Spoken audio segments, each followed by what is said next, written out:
새로운 밀레니엄을 외치면서 시작했던 2000년도 벌써 13년이라는 시간이 지났습니다. 문명 패러다임의 전환을 꿈꿨던 것도 2001년 미국의 9.11 테러를 시작으로 20세기 문명의 행태로 회귀된 것 같은 느낌입니다. 그해 아프가니스탄 전쟁을 시작으로 오늘날의 시리아 사태까지 전 세계적으로 전쟁과 갈등, 대결은 끝이 없습니다. 우리 민족의 입장에서도 2013년은 한국전쟁의 정전협정 60주년을 맞이하는 해입니다. 정전이라는 것은 말 그대로 아직 전쟁이 끝나지 않았다는 것을 의미하고 있습니다. 과연 이 전쟁이라는 것이 우리 민족과 인류의 앞날에 어떻게 작용할 것인지에 대해서 깊이 고민해 봐야 될 것이라고 생각을 합니다. 그래서 오늘 육해공군의 예비역 장성들을 모시고 평화를 원하거든 전쟁을 준비하라. 그런 주제로 대담을 나눠보는 시간을 마련했습니다. 오늘 바쁘신 분들이 한자리 함께해 주셨습니다. 소개를 해드리겠습니다. 먼저 장성들을 모셨기 때문에 기수별로 소개를 좀 하도록 하겠습니다. 먼저 공군 작전사령관과 공군 참모차장을 역임하신 배창식 중장님이십니다. 반갑습니다. 안녕하세요. 반갑습니다. 해군 작전사령관과 해군 참모차장을 역임하신 서양원 예비역 중장이십니다. 반갑습니다. 안녕하십니까. 합참 군사정보부장을 역임하신 송길섭 예비역 소장이십니다. 반갑습니다. 안녕하세요. 예. 오늘 어렵게 한자리에 육해공군의 예비역 장성들을 모셨는데요. 지금 세계 여러 곳곳에서 사실은 갈등과 대립, 전쟁이 끊이질 않고 있는데 그런 가운데에도 특별히 이 한반도를 중심으로 한 동북아시아 이 부분이 많은 주목을 받고 있는 것 같습니다. 그래서 먼저 왜 이 한반도가 전 세계에서 가장 주목을 받고 있는가 하는 부분에 대해서 말씀을 먼저 잠깐 들어보는 시간을 갖도록 하겠습니다. 지금 우리가 잘 아는 대로 과거에는 문화 흐름이 유럽이 중심이었습니다. 그러나 최근에 와서는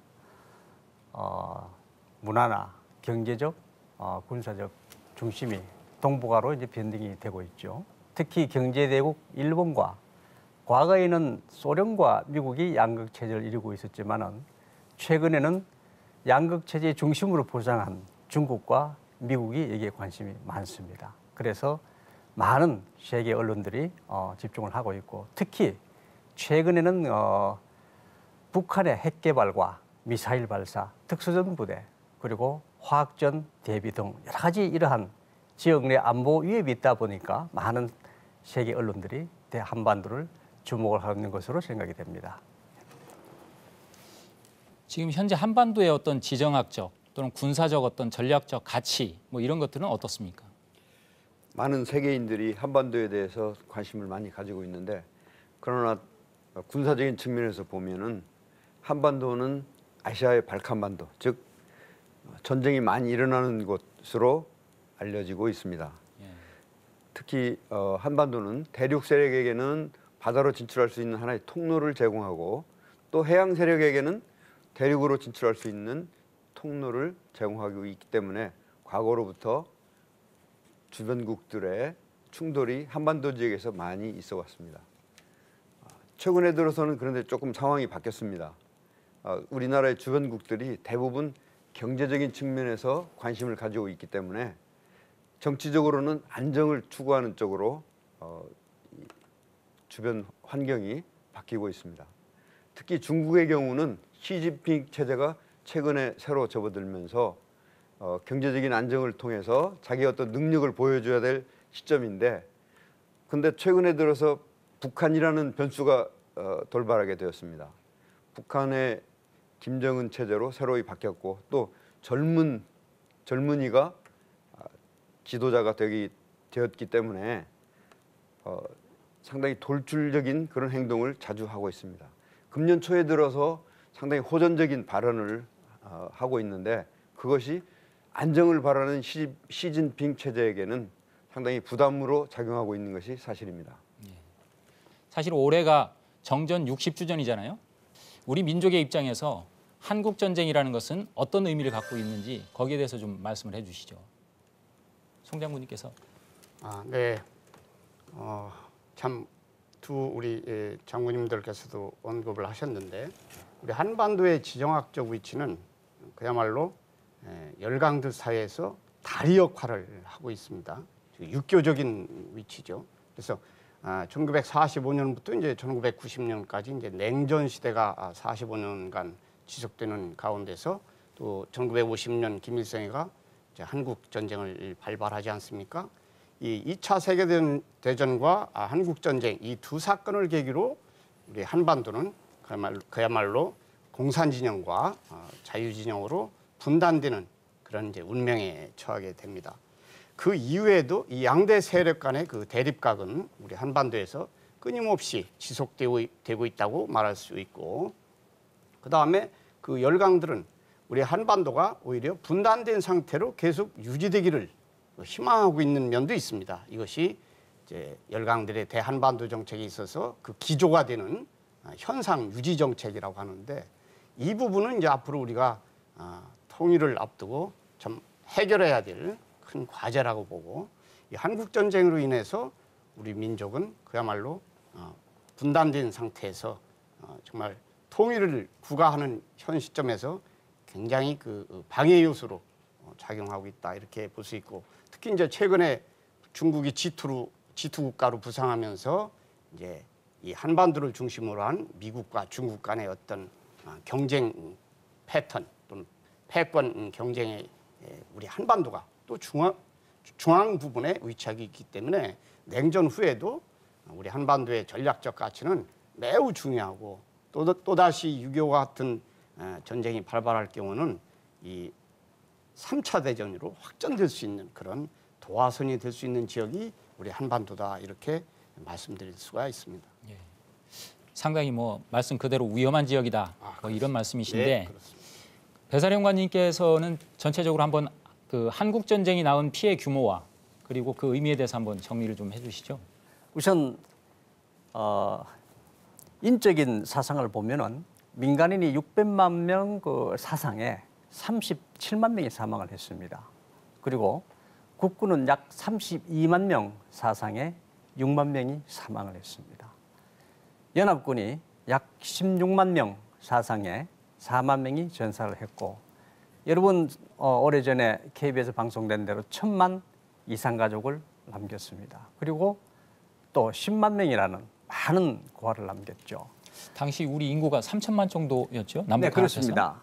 당시 남한이 한 2,020만, 북한이 약 900만 가까이 해가지고 3천만 인구를 볼 때는 이 사상 인원은 정말 대단한 숫자죠.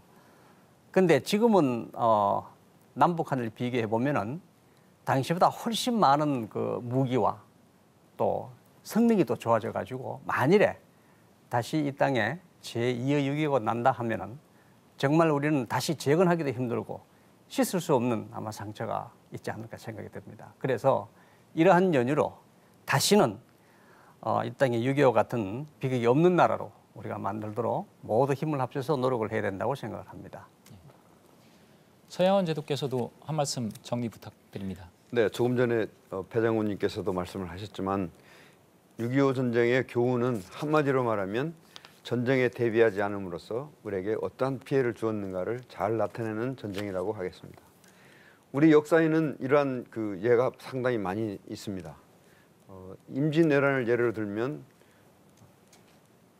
왜군이 쳐들어오지 않을 것이라는 그런 것을 믿고 전쟁에 대비하지 않음으로써 우리나라 전체가 전쟁에 휩싸이게 되었던 그런 역사가 있습니다. 그렇죠. 임금이 뭐 의주까지 피난하는 네. 상황이 발생했죠. 그렇습니다.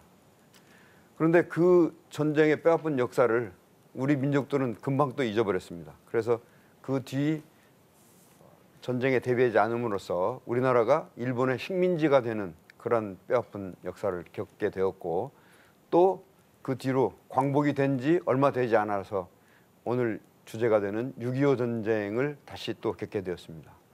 앞으로 이러한 그 역사의 뼈아픈 역사의 되풀이가 되지 않도록 우리 모두 함께 노력을 해야 될 것 같습니다. 사실은 이런 6.25 한국 전쟁이 3년이라는 시간을 그 지속이 되면서 수많은 인명 또 물자의 피해를 남겼잖아요. 그래서 결국은 7월 27일 정전 협정을 맺는데 그 정전 협정으로부터 뭐 모두에 말씀드렸지만 60주년을 맞이하는 해입니다. 그렇지만 그 6.25 한국 전쟁이 정전된 이후에도 사실은 북한의 대남 도발이라든가 이런 것들이 끊이질 않잖아요. 그중에 대표적인 것이 최근에 뭐 한 10년 전, 뭐 20년 전 요 정도만 보더라도 이 대표적인 게 저도 아직도 뭐 신문 기사를 본 기억이 생생한데요. 강릉의 무장공비 침투 사건이 있잖아요. 네, 그렇습니다. 그 부분에 대해서 좀 말씀을 해주시죠. 네. 사실 이제 정전 협정이 1953년 7월 27일 날 이제 조인이 된 이후에 북한도 사실 전후 복구하느라고 정신이 없었습니다. 그래서 60년대까지는 전후 복구 기간으로 봤는데 이제 70년대 이후부터는 소규모 또는 국지 도발을 계속 해왔던 것이죠.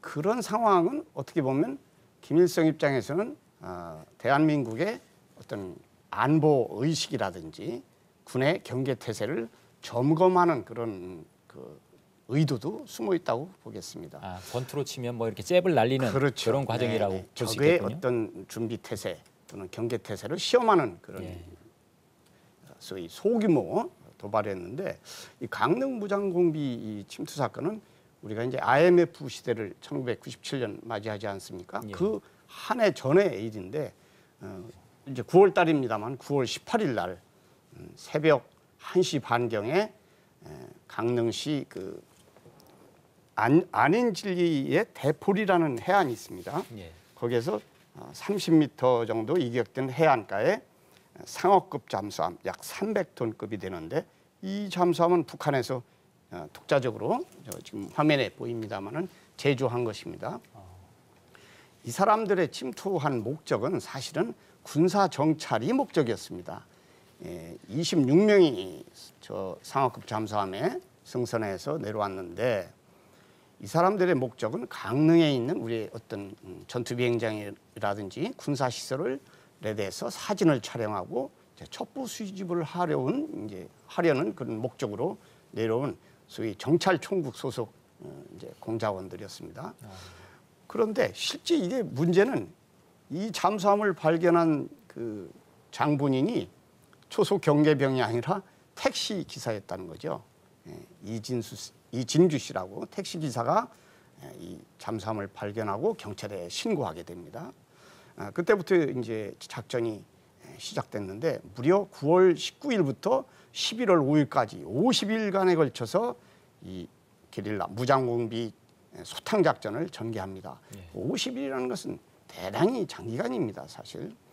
그런데 여기서 유일하게 26명 중 이제 소위 잠수함을 운영하는 승무원이 11명이 승선해 있었고 나머지 15명이 이제 소위 공작원입니다. 무장을 한 공작원인데 그 11명은 자기들끼리 자살을 했습니다. 승무원들은 자살을 하고 나머지 15명의 공작원들이 이제 육지를 향해서 이제 도주를 하기 시작했는데 그 중에 한 명의 상위 이광수 상위라고 해서 우리로 말하면 대위 직책인데 생포를 했습니다. 그리고 한 명은 이제 도주를 했죠. 북한으로 다시 도주를 했는데 여기서 우리가 이제 짚어봐야 될 부분은 피해는 뭐 15명이 사망했습니다. 군인 9명을 비롯해서 경찰 1명, 예비군 1명, 민간인 4명 그리고 이제 다수의 사람들이 군경 또 민간인들도 이제 부상을 당했는데 이 50일간 작전을 통해서 그 지역, 강릉 지역, 소위 강원도 지역에 살고 있던 주민들은 그야말로 공포와 불안 속에 살았을 수밖에 없었고 또 생업을 정상적으로 할 수가 없었습니다. 마비 상태죠. 전쟁 상황이나 마찬가지겠죠. 그렇죠. 경제적으로도 엄청난 피해를 입힌 소위 침투 사건인데 그 당시 생포한 이광수 상위 수첩에는 여러 번 우리 해안 NLL을 넘어서 동해안에 침투해서 군사 정찰을 했다는 기록이 남아 있었습니다. 이것은 뭐냐면 우리가 오늘날에도 잠수함에 의한 침투나 정찰 임무 수행을 하는 북한군을 발견하기는 매우 어렵습니다. 현대전에서 가장 무기 체계 중에 그래도 자유로운 무기 체계가 잠수함입니다. 자, 인공위성이 첩보위성이 또는 첩보기들이 뭐 전 세계 각국들은 상대방을 동향을 파악하기 위해서 늘 운용합니다. 그런데 바닷속에서 움직이는 잠수함만은 인공위성에서도 발견할 수가 없습니다. 그런 차원에서 오늘날 우리가 북한은 70여 척의 잠수함이 보유하고 있는데 항상 똑같은 이런 현상이 벌어질 수 있다. 즉 오늘날도 잠수함을 이용해서 북한군이 정찰 임무 또 내지는 정보 수집 임무를 하려고 늘 NLL을 넘을 수 있다. 이런 교훈을 또 우리가 되새겨 봐야 되고, 택시 기사가 신고를 했다는 것은 이제는 어떻게 보면 국민의 어떤 총력전 체제가 필요합니다. 이제는 민간인 또는 주민 여러분도 사실은 하나의 경계병 역할을 해야 되고 또 신고도 해야 되고 해서 이제는 민관군이 통합 일체가 되는 그런 총력전으로 대응하지 않으면 그야말로 북한과 싸워 이길 수 없다라는 그런 이제 또 교훈을 도출하게 되는 것이죠. 네. 현대전이라는 것은 뭐 군인만의 싸움이 아니라 그렇습니다. 예, 민간인까지 네. 동원되는 싸움이라고 봐야 된다. 네, 그렇습니다. 또 준비도 해야 되고요. 그렇습니다. 예. 사실은 이 그 정전 이후에 국지적인 도발에서 가장 이슈가 되는 것이 사실은 바다 아닙니까? 그중에 이 서해 쪽의 이 NLL 문제, 이 부분이 가장 그 심각한 이슈인 것 같은데 한번 그쪽에서의 그동안의 그 국지 도발에 대해서 한번 정리를 한번 해주시죠. 네, 1970년대부터 북한이 NLL이 무효한 선이다라고 주장을 해오기 시작했습니다. 이 NLL 문제는 그 근본적인 배경이 뭐냐면 NLL은 그동안 양측의 군사작전 경계선으로 쭉 유지되어 왔던 유효한 선이다라고 주장하는 우리 측 주장하고 예. 이거는 일방적으로 유엔군이 선포한 선이기 때문에 인정할 수 없다라고 하는 그 북한 측의 주장이 팽팽하게 맞서서 서로 대결을 해온 그러한 선이었습니다. 예. 지금까지 그 남북 간의 해상작전 경계선으로 운영되어 왔고 또 해상 영토선이나 다름없다는 그러한 그 우리 측의 주장과 북측의 아까 말씀드린 대로 이 일방적으로 선포한 거기 때문에 인정할 수 없다라고 하는 이러한 주장들이 서로 맞물려서 아주 오랜 동안 이 북한 측으로부터 이 NLL을 무시하려고 하는 그러한 책동과 행동들이 계속되어 왔던 것은 사실입니다. 예. 근데 그 본래 NLL이 우리가 지금 알고 있는 네. 흔히 이제 서북 지역의 백령도 또 소총도 뭐 이런 연평도 네. 요 지역뿐만이 아니고 그 위까지 사실 올라갔었다는 얘기를 제가 들었거든요. 네, 그렇습니다. 예. 예, 맞습니다. 이 6.25 전쟁 당시에는 이 연합군 해군들이 예. 전 한반도 전체의 그 해역을 장악을 하고 있었습니다. 그러다 보니까 자연스럽게 각 도서들도 우리 유엔군들이 운영을 해오고 있었는데 예. 지금 그림에서는 표시되지 않습니다만은 대동강 입구에 있는 석도라는 섬이 있었습니다. 아 지금 저 황해도 예, 앞에 예. 있는 백령도가 아니라 황해도에서 더 그 위로 북쪽으로 평안도. 예, 황해도하고 평안도 그 접경 쪽에 있는 예. 대동강 입구 쪽에 대동강 입구까지. 예, 거기에 석도라는 섬이 있었는데 예. 그 석도도 우리가 장악을 하고 있었던 섬이었습니다. 완전히 그 평양의 코앞이네요. 예, 그렇습니다. 예. 네. 그리고 서해도 그렇지만 동해에서도 똑같이 영흥만 안에 있던 각종 섬들도 바다를 우리가 장악하고 있었기 때문에 섬은 자연스럽게 우리가 장악할 수 있었고 예. 그 섬을 기준으로 해서 우리 유격대나 특수작전 부대들이 또 북한 지역에서 작전을 많이 해왔었습니다. 그러다가 휴전 협정이 조인되면서 저 지금의 NLL보다 북쪽에 있는 섬들은 우리가 관리하기 곤란하기 때문에 이거를 포기를 하고 다 철수를 해 왔는데 그중 남아있던 그 섬이 지금의 서해 5개 도서, 즉 백령도, 대청도, 소청도, 연평도 예. 이런 섬들이었습니다. 그러니까 바다를 장악하고 있다 보니까 그런 바다 전체를 우리 해군들이 작전을 수행하고 있습니다. 북한 지역도 마찬가지 가까이 접근해서 예. 작전을 하고 있다 보니까 북측에서 아무리 봐도 이 어민들이나 이런 바다의 생업을 종사하고 있는 사람들이 활동을 못하는 겁니다. 그래서 생업을 좀 할 수 있도록 해줘야 되겠다 해서 선포한 선이 NLL입니다. 지금의 NLL입니다. 즉 우리가 양보한 선이군요. 그렇습니다. 예. 그 북쪽은 너희들 우리 한국이나 또는 유엔군 선박들이 위로 올라가지 말아라.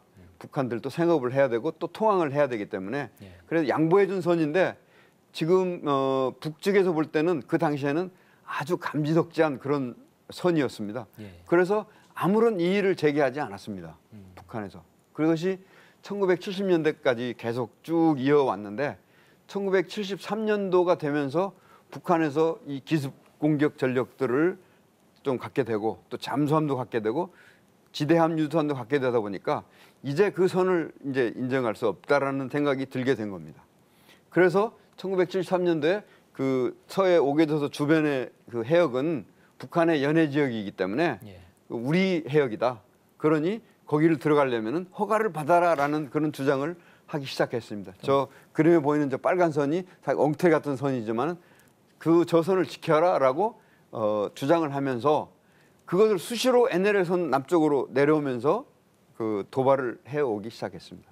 그러나 지금까지도 북한은 사실 내심 저 NLL이 우리 북과 남의 경계선이라는 것을 쭉 인정을 해오고 있는 그런 행동들을 실제 해왔습니다. 예. 예를 들면은 남북 간의 어떤 인원 이 귀환하거나 또는 잘못 내려온 어선들이 북한에 다시 넘어갈 때는 저 NLL 선에서 북한 해군한테 인계를 해줬고, 막 교환할 때. 네 그렇습니다. 또 판문점에서 인계가 똑같은 식으로 NLL 선상에서 딱 인계를 해줬습니다. 그뿐만 아니고 각종 물자나 선박들이 저 북한 지역으로 들어갈 때도 저 NLL 선을 넘어가면 북한이 통제하는 그런 행동을 쭉 취해왔기 때문에 실질적으로 NLL 선은 북한도 내심으로는 인정을 하고 있었던 그런 실질적인 유효한 선이라고 저희들은 보고 있습니다. 그런데 그것이 계속 그렇게 가다 보면 저게 고착화되는 그런 국제적인 문제가 있기 때문에 북한에서 그거를 아니라고 계속 이 주장을 하고 또 도발을 하고 해왔던 거죠. 그동안의 도발을 보게 되면 뭐 연평해전 또 2차 연평해전, 옛날에는 서해 교전이라고 했는데 이름을 제 2차 연평해전이라고 바뀌었습니다. 전쟁이죠, 사실은. 그렇습니다. 예. 네. 그리고 또 천안함 사건, 또 대청해전, 그리고 연평도 포격 사건이 모두 다 어떻게 보면 저 NLL을 무시로 하려고 하는 북한의 책동에 의해서 예. 이루어졌던 그런 사건들이었습니다. 예.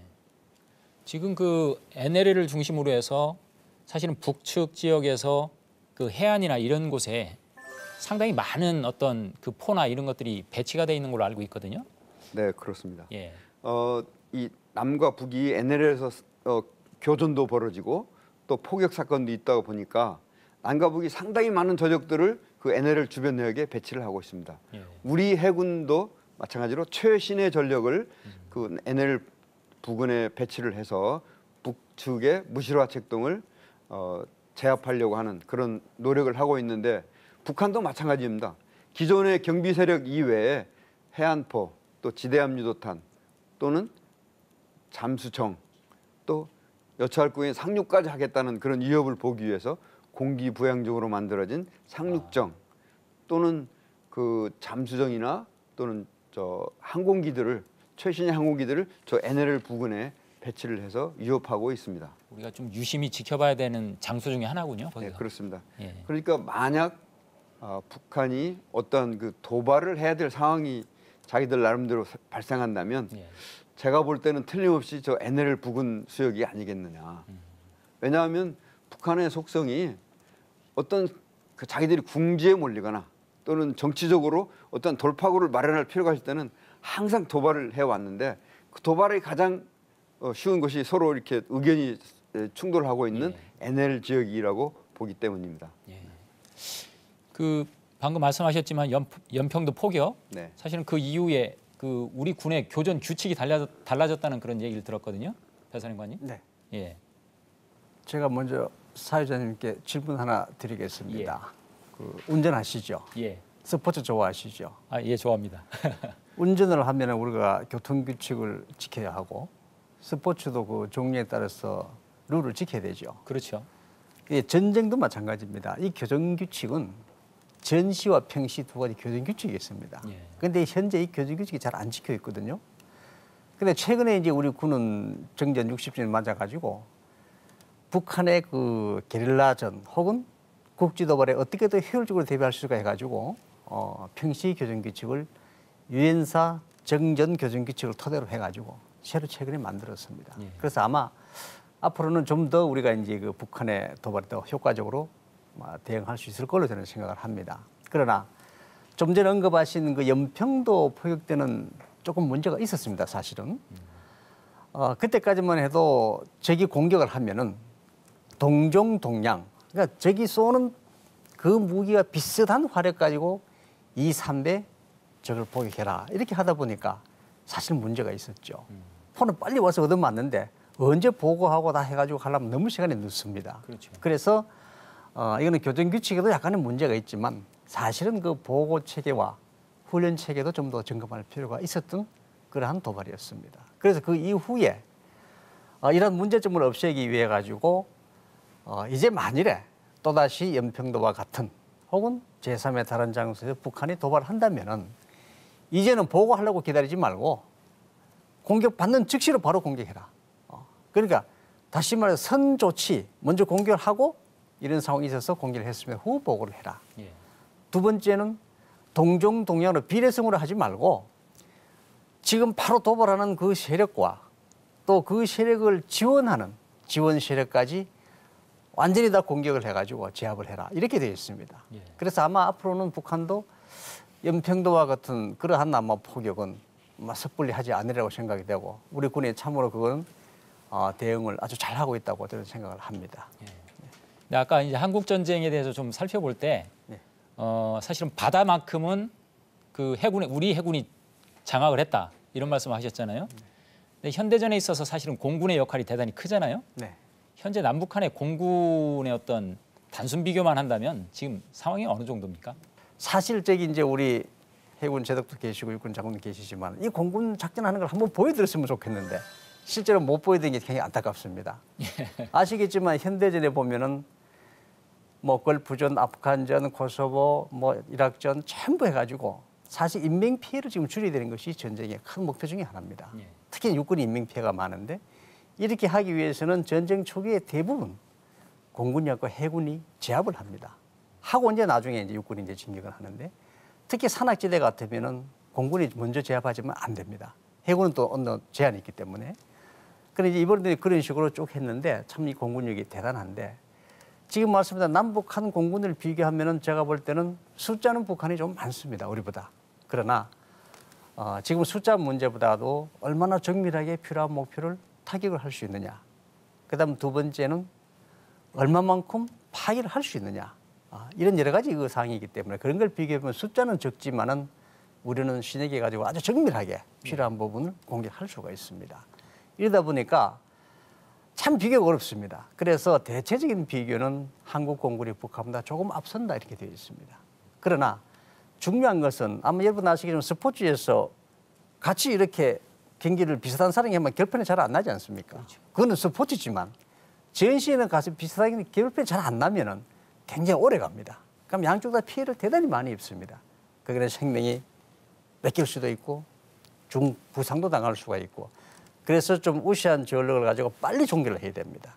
그렇게 하려니까 우리는 이제 한미연합 공군 전력을 활용을 하고 있는데 한미연합 전력을 쉽게 얘기해서 우리끼리 하면 조금 나은데 같이 해서 하면은 스포츠로 비교하면 아마 축구 국가대표 선수가 중고등학교 아마 학교 대표하고 이 축구 시합하는 정도라 아마 이렇게 차이가 나라고 저는 봅니다. 그래서 한미연합 작전을 하게 되면은 북한은 정말 짧은 시간 내에 완전히 괴멸시킬 수 있는 이런 능력을 갖고 있습니다. 그래서 뒤에 또 나오겠지만은 전작권 환수 시기를 재검토하고 그것도 북한 위협 지금 핵 위협도 있고 여러 가지 위협이 있지 않습니까? 이런 거 고려해서 전시작전권도 좀 다시 한번 검토해야 된다 이런 얘기가 나오는 것 같습니다. 이 전시작전권이라는 것이 뭔지 그리고 이 역사가 어디서부터 시작이 되는 건지 한번 송 장군님께서 정리해 주시겠어요? 지금 뭐 우리 배사령관님께서 말씀 잘하셨는데 전쟁이라는 것은 이 제공과 제해권이 확보돼야만 지상작전이 원활하게 수행될 수 있거든요. 예. 그런 측면에서 이제 전시작전권이라는 것은 전쟁이 발발했을 때 우리 국군을 누가 지휘하느냐, 그 작전 지휘 및 통제권을 말하는 것입니다. 예. 근데 이제 6.25 전쟁이 발발되자마자 이승만 대통령은 이제 한 7월 14일이 되겠죠. 1950년 7월 14일 날 유엔군 사령관한테 서한을 보냅니다.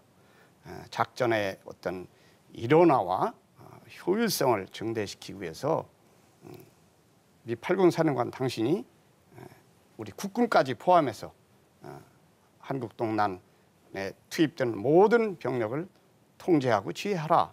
이것이 이제 뿌리가 된 것이죠. 그러면 6.25가 발생한 지 한 달도 안 된 그렇죠. 상황에서 20일. 벌어진 일이군요. 예, 그렇습니다. 예. 그 당시 우리 한국군의 능력이라는 것은 뭐 전쟁 경험도 없었고 또 병력도 사실 보잘것도 없었습니다. 예. 그러나 거기에 비해서 미군은 뭐 2차 세계대전도 경험한 전쟁을 경험한 군대와 그렇지 못한 군대는 전시에 이 지휘 통제 능력 면에서 많은 차이를 보입니다. 예. 이승만 대통령은 그런 것을 이제 고려한 것이죠. 예. 그래서 우리 한국군 지상군은 미 8군 사령관에게 지휘권이 이양되고 또 우리 해군과 공군은 각각 극동 해공군 구성군 사령관한테 이제 이양이 됩니다. 근데 이제 1980년대 후반에 들어와서 주한미군의 역할 조정 문제가 이제 정치권에서 예. 거론되고 또 그 이후에 이제 1992년에 이제 한미 국방장관과 합참의장이 이제 합의를 합니다.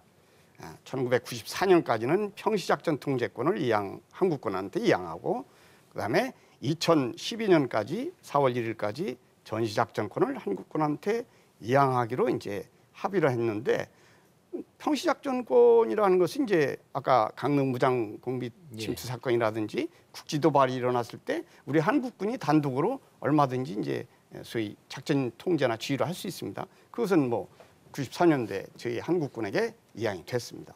그런데 애초에 합의할 때 2012년 4월 1일부로 우리 전시작전 통제권도 우리 한국군한테 이양한다 이렇게 합의를 해놨는데 실제 따지고 보니까 준비하기가 어렵다는 것입니다. 그래서 우리 한국 정부가 미국 정부한테 참 요청을 해서 2015년 뭐 앞으로 2년 남았네요. 2012년 12월 1일부로 한국군한테 현재는 한미연합사령관이면서 유엔군 사령관이 작전 지휘권을 통제권을 보유하고 있습니다. 그것을 2015년 12월 1일부로 우리 합참의장한테 이양한다 이런 배경과 내용의 골자인데요.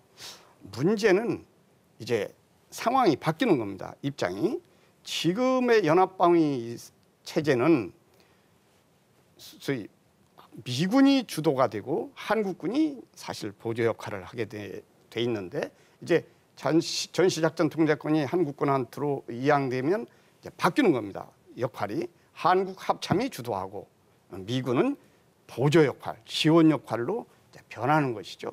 그렇다면 여기에 대비해서 우리가 얼마나 준비가 돼 있느냐, 소위 소프트웨어적이고도 또 하드웨어적인 부분을 다 구비를 해야 됩니다. 소프트웨어적이라는 것은 전쟁 수행 능력, 운용 능력을 구비해야 된다는 것이죠. 우리 합참이. 그다음에 하드웨어적인 것은 정말 주한미군한테 우리가 의지하고 있는 부분이 무슨 자산이냐.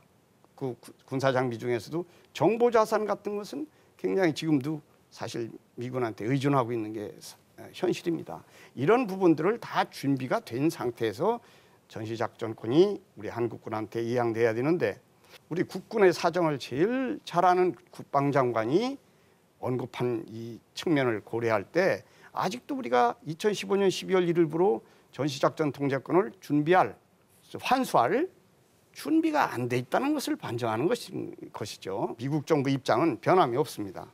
2015년 12월 1일부로 우리 합참으로 전시작전 통제권을 이양하는 것으로 돼 있습니다. 이 부분이 참 앞으로 우리 정부가 또 풀어나가야 할 숙제고 그런데 우리 이제 국민 일각에서는 왜 미군한테 연합사 사령관한테 또는 유엔군 사령관한테 이 전시작전 통제권을 계속 소위 그 역할을 하게끔 하느냐? 그러니까 우리 국군이 가져와야지. 대로 예, 이것은 뭐냐? 작전 통제권을 환수하게 된다는 것은 주권 국가의 국군으로서 굉장히 거듭나는 계기가 되고 이건 주권 행사입니다. 그렇죠. 그런데 준비가 덜 돼 있는 상태에서 마냥 가져오게 되면 환수하게 되면 앞으로 어떤 제2의 6.25 한국 전쟁이 벌어졌을 때 참 대비할 수 있는 능력을 구비해놓고 이걸 인수해야 된다. 이런 측면에서 좀 우려가 되고 있습니다. 근데 8, 90년대를 지나면서 사실은 이제 북한과 우리하고의 경제력의 차이가 이제 점점 벌어지고, 근데 국방비를 투입하는 부분도 이제 많이 다를 텐데 아직도 이제 국민 중에 일부는 이런 생각을 가지고 있을 거예요. 아직도 우리가 북한의 절대 우위가 아니냐, 안 됐냐. 그래서 주한미군에 이렇게 의존하고 있지 않느냐, 좀 그죠? 지원을 받아야 되는 상황이냐, 이런 어떤 여론을 가진 사람들도 있거든요.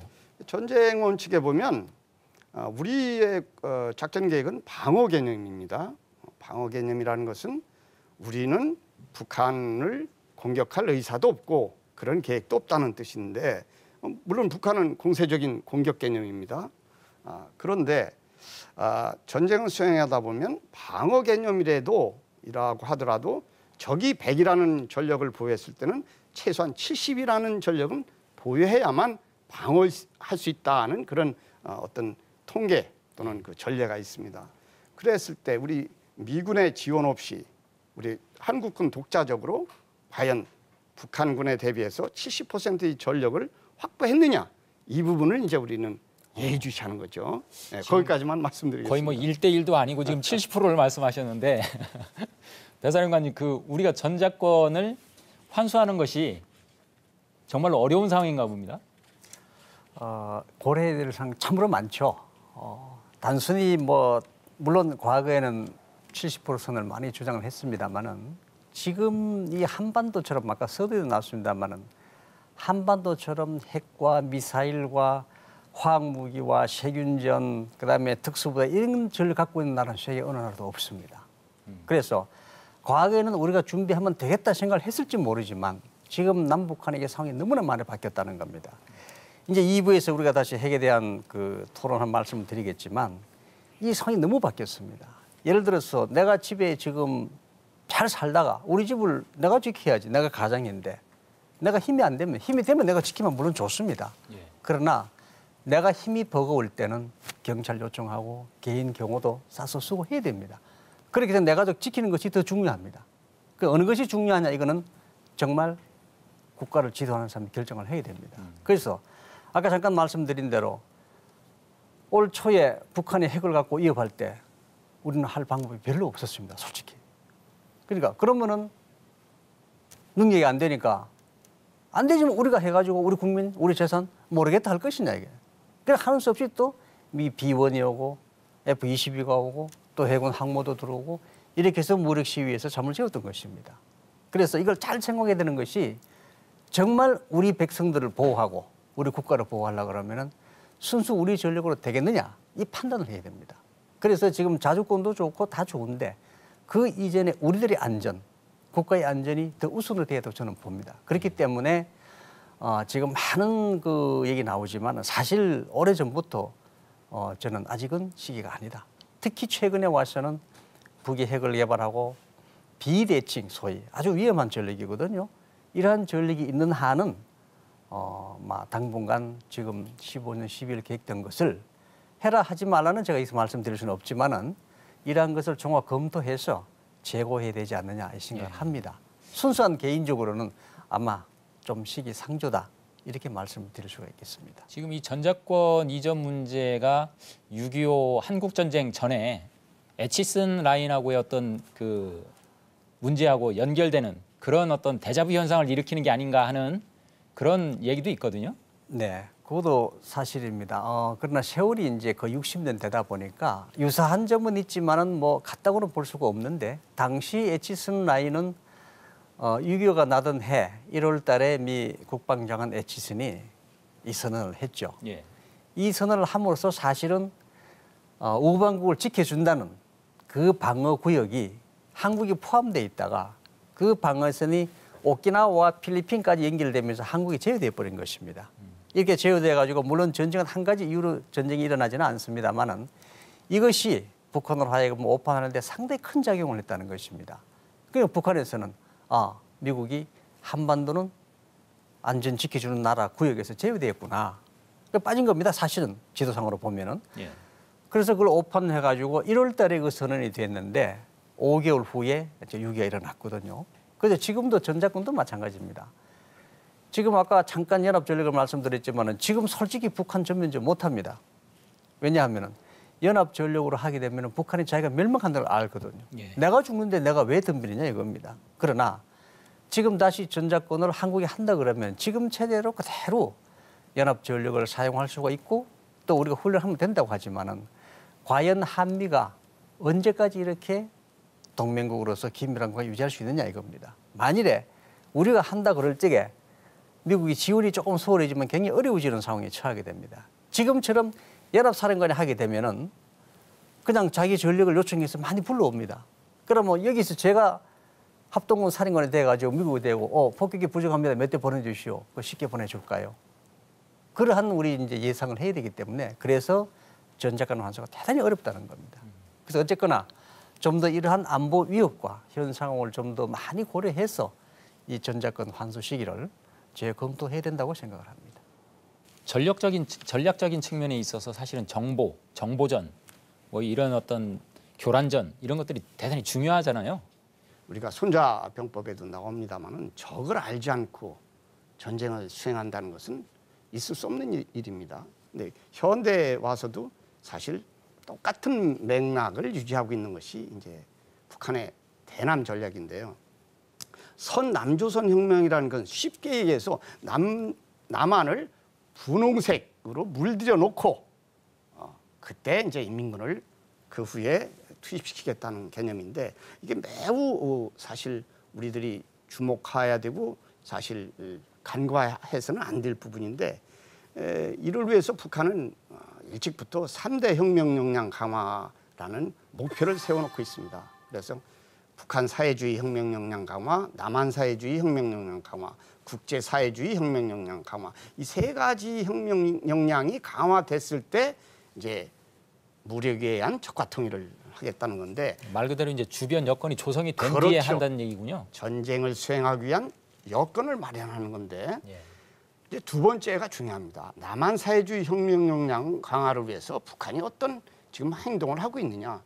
아까 말씀드린 대로 쉽게 얘기하면 간첩과 또 수시로 보내는 공작원에 의해서 남한 세력을 자꾸 그 동맹 세력으로 만드는 것입니다. 그래서 사실 용공 세력이라는 것은 북한을 또 공산주의를 따르는 세력을 많이 확충을 하고 또 이른바 북한은 민주 세력이라고 하는데 우리 측에서는 반정부 세력이죠. 이런 사람들을 또 동맹 세력으로 포섭해서 한마디로 연공 정권을 우리 서울에 수립하게 한 다음에 즉 연공 정권이라는 것은 용공이라는 것은 북한과 공산주의와 연계되거나 공산주의를 따르는 정권입니다. 이 정권이 들어서게 한 다음에 자연스럽게 소위 인민군을 투입해서 무력 통일, 적화 통일을 하겠다는 것이 대남 전략 기조입니다.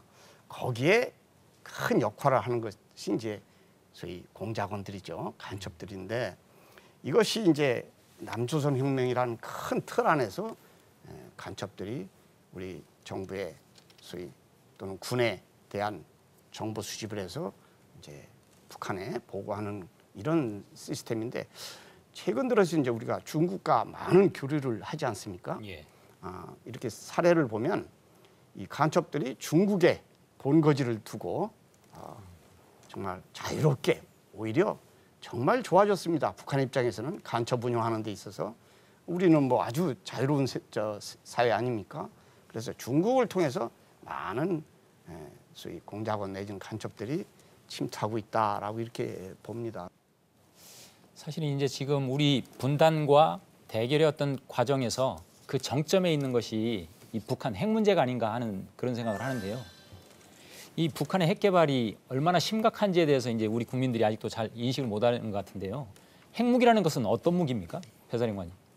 딱 하나만 예를 들면은 아직은 북한이 이제 실험을 하는 단계고 아직은 뭐 히로시마 나가사키에 떨어진 그 정도 급이라고 해서 뭐 위험하지 않은 건 아닌데 지금 현대 그 미, 중, 러시아, 프랑스, 뭐 영국 갖고 있는 핵들은 보면 전부 이게 메가톤급이거든요. 100메가톤 한 발이 대전 2km 상공에서 떨어지면은 이 남한은 완전히 초토화됩니다. 그게 핵무기입니다. 한 발에.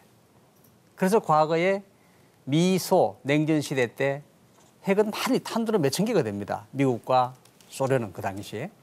그래서 서로가 이제 상호 멸망하기가 싫으니까 사용을 못한 거죠. 그래서 이제 스타트, 썰트 해가지고 다 그 이제 감축을 하고 있죠. 그렇게 이제 하고 있는데 아까 말씀하신 대로 2차 대전 종말 무렵에 일본이 아시아 대륙까지 태평양 그렇게 쟁쟁하던 일본이 두 발 맞고 그냥 항복을 했거든요. 이게 핵무기입니다. 근데 앞으로는 북한이 개발하는 핵무기는 이거보다 성능이 좋다고 봐야 됩니다. 우라늄이 개발됐다 그러면 이제 더 위험한 겁니다. 거기다가 이제 소형화까지 되고 나면은 정말 우리는 이 방법이 없는 거죠. 그 북한 핵의 어떤 개발 과정, 개발 역사 이 부분에 대해서 좀 정리를 좀 해주시죠. 네, 예. 제가 말씀드리겠습니다.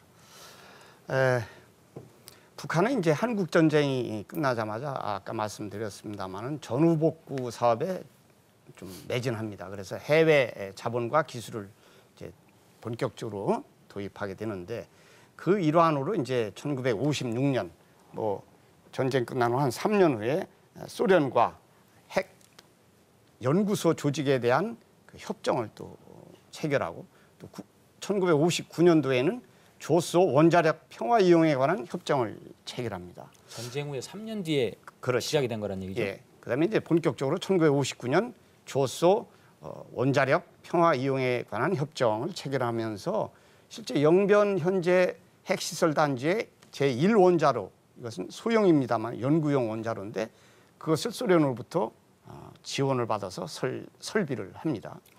자, 그러면 그 이후에 김일성이는 이런 협정을 소련과 맺을 때는 1959년 당시에는 평화적인 분야의 핵을 활용하려 했을 가능성이 높습니다. 왜냐하면 전기도 부족했고 또 수풍 발전소도 많이 전쟁으로 인해서 피해를 봤고 그런데 이제 생각이 바꾸게 되는 그런 시점이 오는데 문제는 북한이 많은 재래식 무기를 보유하고 있습니다. 예. 뭐 탱크도 뭐 4,000대가 저희는 한 2,500대 있습니다만은 모든 포나 이 전차 즉 탱크 같은 것은 시간이 지날수록 이 정비 유지가 매우 힘든 그런 재래식 무기입니다.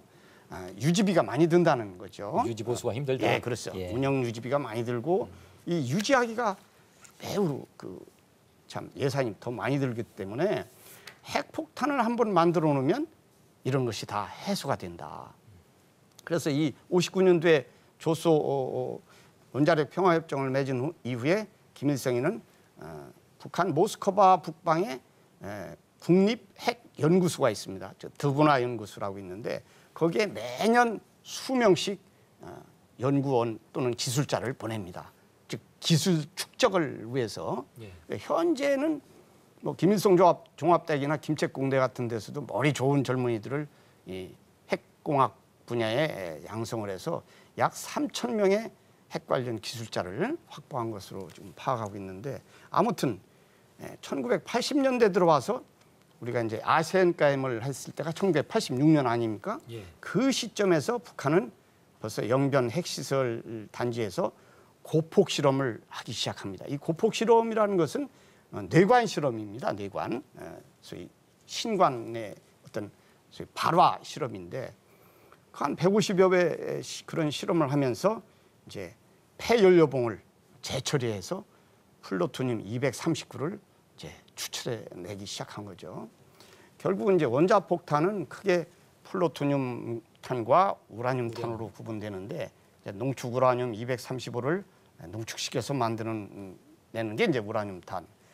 플루토늄 239를 이용해서 만들어내는 탄이 이제 플루토늄탄인데 미국이 소위 전쟁 2차 세계대전 종전 직전에 8월달에 히로시마에 이제 투하한 게 우라늄탄이고 나가사키에는 플루토늄탄을 이제 투하했지 않습니까? 그 이후에 이제 플루토늄을 계속 추출해낸 겁니다. 그러고선 이제 2006년 10월 9일 날 드디어 1차 핵실험을 한 거죠. 그렇게 보면 약 20년에 걸쳐서 이제 핵무기를 개발했다. 실제 2006년 10월 9일 날 1차 핵실험은 아주 소규모고 실패했다고 이제 소위 판단하고 있는데, 그 다음에 2009년에 5월 달에 한 번, 또 금년 2013년 2월 12일 날 3차에 걸쳐서 이제 핵실험을 했지 않습니까? 그래서 실제 핵실험을 했느냐 안 했느냐, 이게 지진파 아니냐 뭐 이런 논란이 많았습니다만 우리 군에서는 거의 감지하고 있었습니다. 그래서 2013년 2월 12일 날 핵실험을 할 때는 북한이 노골적으로 근본 핵실험은 소형화와 경량화를 성공시키는 핵실험이다, 이렇게 주장을 했습니다. 이게 아주 심각한 얘기입니다. 소형화와 경량화를 소위 달성했다는 것은 스커드 미사일이나 노동 미사일 또는 대포등 미사일의 그 탄두를 소위 고폭탄이 아닌 원자탄으로 소위 장착할 수 있다는 얘기입니다. 예. 이것은 투발수단 면에서 대단히 발전된 그런 단계거든요. 미국이 히로시마나 나가사키에 투하할 때의 그 원자탄은 3톤에 가까운 소위 닉네임드 패트맨이라고 했습니다. 아주 큽니다. 3톤. 이건 아주 초기 단계 그 핵탄은 이렇게 크게 만들 수밖에 없는데, 기술 수준이, 과학 기술 수준이 이제 발전함에 따라서 이제 자꾸 작게 만드는 겁니다. 지금은 말입니다. 제가 대학에서 무기 체계를 강의하고 있습니다만은 소총탄 많은 우라늄, 초정밀 우라늄탄을 만들어낼 정도입니다. 소총으로 사실 원자탄을 쏜다는 거죠. 자, 그런 단계까지 왔는데, 아무튼 북한은 현재 미국 정보당국의 분석에 의하면 한 10발 정도의 플루토늄탄을 보유하고 있는 것으로 추정하는데, 일부에서는 북한이 핵을 갖고 또 그 핵을 소형화시켜서 미사일에 탑재하게 되면 그건 미국을 향해서 공격할 것이다라는 그런 또 생각도 하는 일부 참 사람들이 있는데, 그건 뭐 가장치도 않은 얘기입니다. 일단은 북한의 목표는 대한민국입니다. 대한민국을 어떻게든지 무력 적화 통일하겠다는 그런 의도가 참 있는 거고, 두 번째로 우리가 국제 정세 속에서 북한이 만일에 그 소형화가 된 핵폭탄이, 미사일이 테러 분자들한테 소위 팔려나간다면 그게 어디로 돌아오겠습니까? 제2의 9.11 사태가 또다시 미국을 향해서 돌아온다는 것입니다. 그래서 미국이 걱정하는 부분은, 물론 한반도 비핵화는 이건 이루어야 될 참 목표입니다. 목표지만 미국이 북한이 저렇게 핵실험하고 미사일을 개발하는 데 대해서 직접적으로 미 본토를 공격하려고 하는 그런 생각 안 합니다. 미국과 북한이 전쟁을 하면 자명한 사실입니다. 게임이 안 됩니다. 단지 북한이 개발한 소형 핵 미사일이 테러 분자들한테 넘어갔을 때 그게 심각하다는 그런 측면을 우리가 좀 알아줬으면 합니다. 근데 이 북한의 핵 개발 문제를 사실은 해결하기 위해서 태동된 것이 육자회담이잖아요. 근데 이 육자회담이 사실은 몇 년 동안 계속 진행이 되면서 이것이 지금 어떤 결과를 낳고 있는지 서영원 제도께서 혹시 하실 말씀이 계신가요? 이 육자회담의 경우에는 아주 회의적인 시각으로 보는 사람들이 상당히 많이 있어 왔습니다. 오히려 육자회담 하는 동안에 북한이 핵을 개발할 수 있는 시간을 벌어준 것이 아니냐 하는 그런 그 시각으로 보는 사람들이 많은 것 같습니다. 오히려 시간 벌기를 해줬고 네. 결국 결과적으로는 실패한 회담이 되는 거다, 이렇게 볼 수밖에 없나요? 그렇습니다. 본래 아까 사회자 말씀하신 대로 핵 개발 못하게 하는 것이 육자회담이었는데 지금 핵 개발 됐지 않습니까? 여러 차례 핵실험도 했고. 그러니까 결론적으로 보면은 육자회담은 실패했다고 저는 아주 단정적으로 정의를 하고 싶고요. 지금 또 이제 그 올 초에 좀 핵 가지고 위협을 하다가 조금 잠잠해지니까 지금 정부가 참 잘하긴 잘한다고 저는 판단합니다, 개인적으로. 이제 최근에 와서 다시 육자회담 하겠다는 얘기 나오고 있거든요. 그래서 좀 전에 서재도 얘기한 것처럼 그동안의 육자회담은 시간을 벌어주고 개발할 수 있는 자금도 오히려 지원을 받았던 겁니다. 이건 정말 우리가 잘못한 거죠. 그 핵이 아까 말씀하신 대로 어디로 돌아갑니다. 우리한테 대한민국 국민한테 돌아오는 게 바로 그 무기입니다. 그래서 만일에 할 것으로 예상을 하지만은 앞으로 육자회담을 한다 그러면은 이제는 아마 중국과 미국 이 정도 되는 나라들은 비핵화도 좋겠지만 그러나 그 핵 조금 갖고 있는 거 사실 그렇게 심각하지는 않습니다. 대한민국처럼. 그래서 현재 있는 상태로 동결하는 쪽으로도 지금 얘기를 하고 있습니다. 그러나 우리나라를 볼 때는 동결도 안 됩니다. 물론 대단히 어려운 일이긴 하지만 우리는 육자회담을 한다 그러면 반드시 현재 있는 핵 폐기까지 다시 되돌이킬 수 없는 그 상태까지 핵을 완전히 폐기하는 쪽으로 그렇게 육자회담을 아마 유도해야 된다고 생각을 합니다. 예. 지금 뭐 1부에서 너무 많은 얘기를 해버리면 2부에서 또 얘기를 진행하기 힘들 것 같으니까 1부는 이 정도에서 마무리를 좀 해야 될 것 같은데요. 하여튼 북한의 핵 개발 문제, 이것이 비대칭 전력의 어떤 정점에 있는 것이고 그것이야말로 우리가 가장 경계해야 되는 그러한 것이란 말씀을 하셨는데요. 2부에서 이제 비대칭 전력에 대해서 좀 더 살펴보기로 하고 1부는 여기서 마무리를 하도록 하겠습니다. 현상적으로는 6.25 한국전쟁은 동족 간의 전쟁으로 시작해서 아직도 지속되고 있는 것으로 보입니다.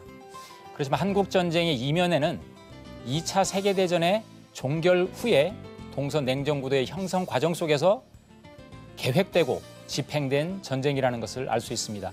그리고 그 영향력은 아직도 지구적으로 영향을 끼치고 있는 그런 광범위한 문제를 낳고 있다고 생각이 되는데요. 우리가 일부 마지막 시간에 살펴보았던 북한 핵 문제가 그것을 반증하는 것이 아닌가 그런 생각을 하게 됩니다.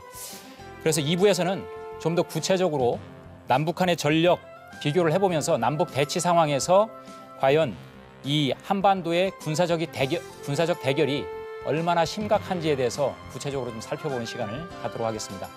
고맙습니다.